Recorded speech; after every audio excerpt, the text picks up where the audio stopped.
Assalamualaikum warahmatullahi wabarakatuh. Sahabat Islam aktual di mana saja berada, kita akan melanjutkan satur piwulang Sunan Derajat, yaitu wenehono teken marang wong kalunyon lan wuto. Berikanlah tongkat kepada orang-orang yang berjalan di atas jalan yang licin dan buta. Makna dari tuturan ini atau ajaran ini adalah kita harus memberikan ilmu, memberikan petunjuk, memberikan arahan kepada mereka-mereka yang tidak mengetahui atau tidak berilmu. Ilmu adalah cahaya bagi kehidupan manusia. Al-Quran mengatakan, hal yastawil ladina ya'lamuna wal ladina la ya'lamun. Apakah sama orang-orang yang memiliki ilmu, memiliki pengetahuan dengan mereka-mereka yang tidak memiliki ilmu atau pengetahuan? Tentu tidak sama. Sehingga ajaran untuk memberikan tongkat itu maknanya tuntunlah orang ke jalan yang benar manakala mereka tidak tahu. Baik, sebelum lebih jauh saya ingin mengutip sebuah pendapat yang ditulis oleh Khalil bin Ahmad. Ia mengatakan ada 4 macam orang berpengetahuan di dunia ini. Pertama adalah rojulun yadri wahwa yadri annahu yadri. Adalah seorang atau sekelompok orang yang memiliki pengetahuan dan ia sadar bahwa ia memiliki pengetahuan, yaitu mereka yang secara sadar memiliki pengetahuan dan dengan pengetahuannya itu dia harus melakukan apa. Lalu kelompok yang kedua adalah rojulun yadri wa huwa la yadri annahu yadri. Orang yang memiliki pengetahuan tapi dia tidak sadar bahwa di dalam dirinya ada pengetahuan. Kata Khalil bin Ahmad, itu adalah orang yang sedang tidur, maka bangunkanlah. Lalu yang ketiga adalah rojulun la yadri wa huwa yadri annahu yadri. Sekelompok orang atau kelompok manusia yang tidak tahu, tidak memiliki pengetahuan, tetapi dia sadar bahwa dia tidak memiliki pengetahuan. Maka ini adalah orang yang waspada. Dan karena itu mesti diajar dan diberikan tuntunan. Sementara yang keempat adalah rojulun la yadri wa huwa la yadri annahu la yadri. Orang atau sekelompok orang yang tidak memiliki pengetahuan tetapi mereka atau dia tidak sadar bahwa dia tidak memiliki pengetahuan. Di antara 4 kelompok manusia ini, maka tentu yang paling ideal adalah yang pertama. Yang pertama adalah mereka memiliki pengetahuan dan sadar bahwa ia atau mereka memiliki pengetahuan. Tentu yang ideal adalah kita menjadi orang yang kelompok pertama itu. Dan asal jangan menjadi kelompok yang terakhir. Karena la yadri wa huwa la yadri annahu la yadri. Orang yang tidak tahu dan dia sendiri tidak tahu bahwa ia tidak tahu. Ini adalah kelompok manusia yang sangat sulit.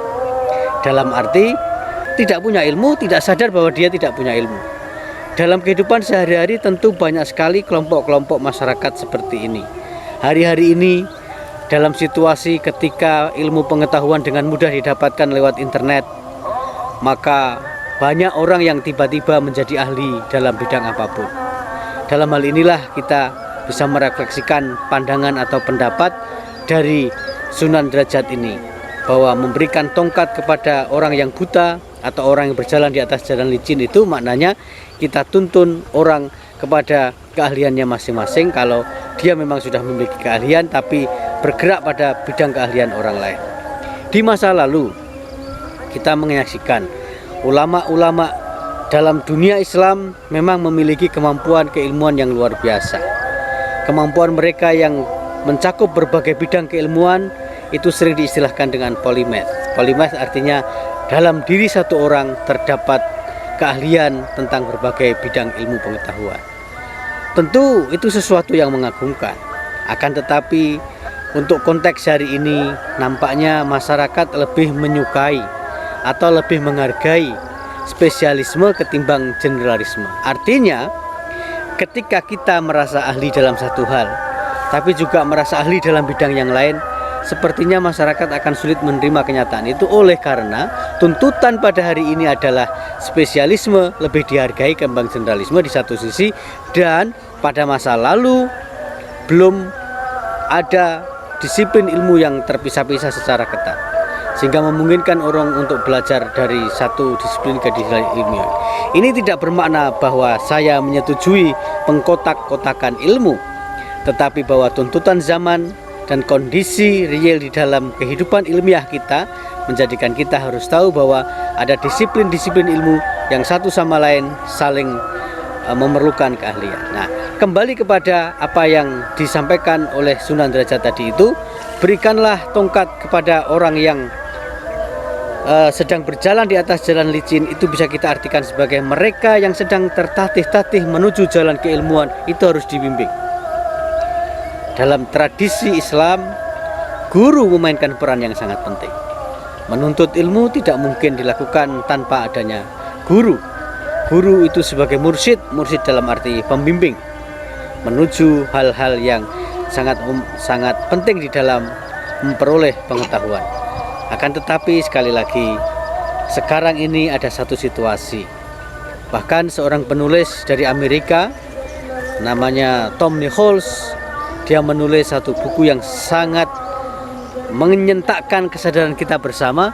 Judulnya adalah The Death of Expertise, kematian kepakaran atau kematian keahlian.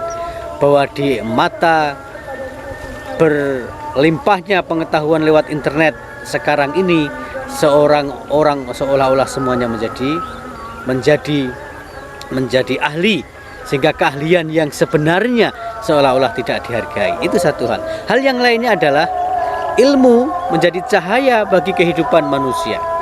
Karena apa? Karena dengan ilmu pengetahuan orang bisa membedakan mana yang harus dilakukan dan mana yang tidak harus dilakukan. Mata hati yang dipenuhi dengan ilmu bisa membaca hal-hal yang tidak bisa dilakukan, hal-hal yang tidak bisa dijalankan oleh mata hati yang tidak dipenuhi dengan cahaya ilmu. Mari kita lihat dalam kasus corona misalnya, betapa kita melihat di dalam masyarakat berdebat orang-orang banyak sekali, dan perdebatan itu kadang-kadang tidak melibatkan ilmu pengetahuan. Dalam hal virus corona, wabah corona yang secara global sekarang ini sedang menjangkit kehidupan manusia, saya biasanya menempatkan 3 otoritas dalam konteks yang saling mendukung dan saling memberikan kekuatan.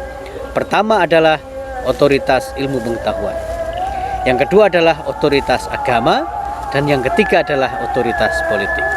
Dalam hal virus corona ini, saya meyakini dan kita semuanya tahu ini adalah isu ilmu pengetahuan. Maka di dalam menjelaskan persoalan ini, yang pertama-tama harus kita lihat rekomendasi atau perkataannya adalah pemegang otoritas ilmu pengetahuan. Ketika otoritas ilmu pengetahuan mengatakan A, B, C berkaitan dengan sebuah pandemi virus atau wabah global, maka bagi saya tidak ada pilihan kecuali harus mengikuti pandangan ahli ilmu itu. Karena itu tadi, hal yastawil ladina ya'lamuna wal ladina la ya'lamun. Apakah sama orang-orang yang memiliki ilmu dengan orang yang tidak memiliki ilmu? Maka kalau otoritas ilmu pengetahuan sudah menyatakan sesuatu, tidak ada hal yang bisa kita lakukan kecuali mengikuti rekomendasi otoritas itu. Kemudian ada otoritas agama. Kita hidup dalam sebuah situasi di mana agama memainkan peran yang sangat penting. Maka dalam hal ini agama juga harus kita tempatkan pada tempatnya. Dalam hal pandemi global ini, kalau pemegang otoritas agama menjalankan sesuatu, mengeluarkan rekomendasi, mengeluarkan fatwa katakanlah atas dasar rekomendasi ilmu pengetahuan, maka itu adalah sebuah tindakan yang sudah sangat tepat. Karena agama tidak bertentangan dengan ilmu pengetahuan. Karena agama tidak mengingkari perkembangan ilmu pengetahuan. Maka kalau ada pemegang otoritas keagamaan yang mengeluarkan fatwa, mengeluarkan kebijakan, keputusan keagamaan yang bertentangan dengan kaidah ilmu pengetahuan, maka sesungguhnya itu adalah sebuah tindakan yang kurang tepat. Sehingga ini sekali lagi mengatakan kepada kita, berikanlah tongkat kepada orang yang berjalan di atas jalan yang licin dan buta, maknanya menggunakan ilmu pengetahuan dalam konteks yang sebenarnya, satu. Kemudian membimbing orang-orang yang tidak tahu, betul-betul tidak tahu, ke arah yang benar dengan ilmu pengetahuan yang dimiliki. Demikian, terima kasih. Assalamualaikum warahmatullahi wabarakatuh.